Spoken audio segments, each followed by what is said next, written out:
Hi, my name is Greg Suttie. This is Suttie on Soccer, and I'm here with Jacques Ladouceur. We've been doing a series on raising a professional athlete, and this is one of that series on discipline. I'm really excited about this. Well, I am, because it's not just a clear-cut subject. No, it's not. It's a subject that has a lot of different contexts and meanings. One of them, of course, is how do, as parents, do we discipline our children? Right. But I think what we're going to do is more concentrate on how do we, as parents, guide our children into being disciplined adults. But let's start in the house. What do we do in the home as parents to begin this process? Well, as far as discipline in the home, I mean, it's a big thing. Discipline falls in the hands of a parent. Yeah. Parents you're the ones that's going to discipline your kids as far as not discipline, I should say, helping them to become more of a disciplined person. Right. So there's little things you do in your home that you don't think about that has, consequences or that has major impact down the road in people's lives. Interesting. So little things like, okay, so my mom told us all the time, she said, when you get out of bed, you make your bed. Yep. You're going to go to bed at a certain time. Yep. And you're going to wake up at a certain time. Yep. And then you know what? She always said, we might be poor, but we live in a clean house, period. Gotcha. So everybody has to clean. You drop something, you pick it up, boom, that's it. And so my mom had these little things, little discipline things that she taught us inside our home to help us become disciplined people. Well, so you've got the kid that kind of pushes back maybe. Mm-hmm. Maybe rebels a little bit about this. How do you reinforce that so that by ignoring it and letting them have the win, right, that it doesn't become this explosive monster later on in their lives? Right. Ignoring that doesn't work, because once you understand exactly how you want your children to be when they're 15, 16, right, then you know what you have to do right now. Well, now that's a good point, because as a parent, when you're dealing with a 3 or a 4-year-old, right, they require a lot of attention. They do. For the things that are going on at 3 or 4 years old. That's right. But that doesn't allow you the opportunity really to have foresight and look into the future of what are these things I'm teaching the child going to look like when they're 14 and 15. Correct. So you need to have an understanding of that, okay? Because yeah, by the time what we like to do is, by the time the kids, they walk out of your house, they walk out the door of your house. Right. We want them to be a full package. That's right. We want them to be a full package, ready as a person. They're disciplined, they understand things, and that comes from you. So just like my daughter, the story with my daughter is that I wanted her to read more. Okay. And what I did, I paid her $5 for every book she read. Interesting. I got a chance to pick the book, and she read the book, and she did a little essay, a little summary of the book, and I asked her certain questions about the book. So as a parent, I got a lot of different things from that. Right.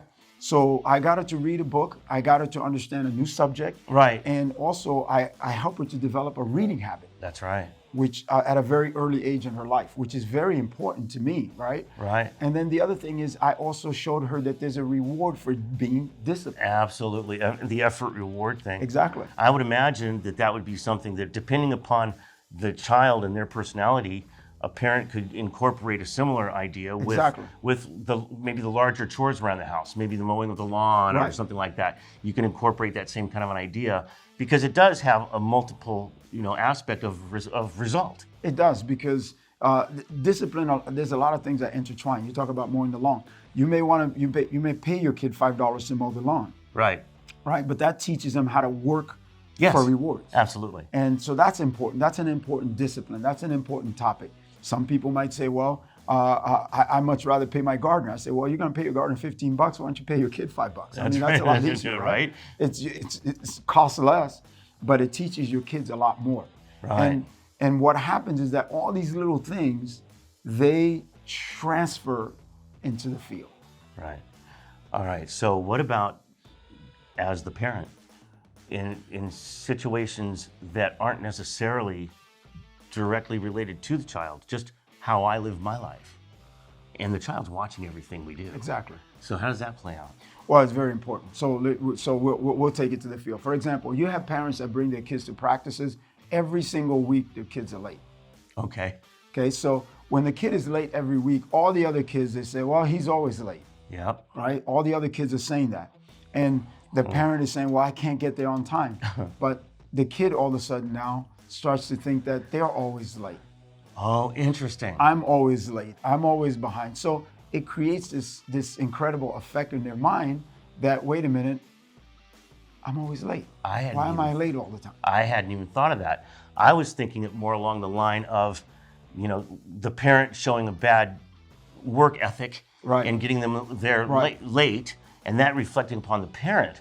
But I hadn't even thought about how that reflects upon the child. Oh, yeah. And they're owning it. They're owning it like it's their own. Exactly. Wow. Even though they're not the one doing the driving, even though they're not doing all those things. Right. So you're teaching your kids how to be late all the time. Wow. And that's not a good thing. And there's times when it warrants it because of work schedule and all that kind of stuff. But that's an important part of it. And something like that's on a regular basis. And we could be talking about being late. We could be talking about, like you're saying, cleaning your room. Mm-hmm. If it's something that is expected of us to be done on a timely schedule, but we're allowed to push it back. It's not important. Right. And that's going to reflect later on. It does. It does reflect later on in different areas of your life. So the discipline on the field, it shows up. When children that are disciplined, they follow instructions. And when they follow instructions, it's easier to teach them as a coach. Right? It's easier for them to learn things because they follow instructions. And when they follow instructions, they do it repetitively. They just constantly repeat it. They become better at it. They become masters of it. So that's the whole idea, right? Because that's how discipline relates to the whole transformation of becoming a professional athlete. Okay, and by the time you get into your adult life, you have to own these disciplines yourself. Do they become habits? A lot of them will become habits. If you're late every time, a lot of them will become habits. And you're become a person, you're going to be a person that's late to work, that's late to appointments, that's late here. So that's a problem. But they don't seem to be a big problem in the moment when the kids are 5, 6 years old. Right. But it transfers into adulthood, they become habits. Just like you have good habits and you have bad habits. Right. And I was just going to mention that because a habit isn't necessarily a bad thing, right? By definition. So if the family has instilled great disciplines and those disciplines have become habits, an example of clean house, right? Okay, as when you become an adult, if it was important in your family to make sure that the house was clean and you do your job and your part in that, then as an adult, when you have your own home, it's going to be a clean home. Exactly. And that's going to reflect in everything that we do, not just on the sport field. No, and everything. On the job. And everything. In our social environment. Right. With our friendships, with our relationships. It's going to be everything. It's everything. My mother said the same thing for the house, and it was the same thing for us going outside. Man, you didn't go outside. She always said, you may have one pair of shoes, and that pair of shoes needs to be clean when you go outside. Period. Wow. You need to clean it. And you know what, that haircut you have, no, we're not going to go there. Nice.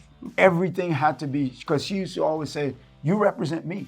Wow. Okay. You represent me when you're out there. And when people look at you, they think of me, because they say, oh, here's a kid that maybe their mom is not doing what they're supposed to do, and look at him. Interesting. And that's the whole point, because you represent your parents. Yeah. Well, and then as we get older, we represent ourselves. Correct. And holding ourselves up with these disciplines are valuable.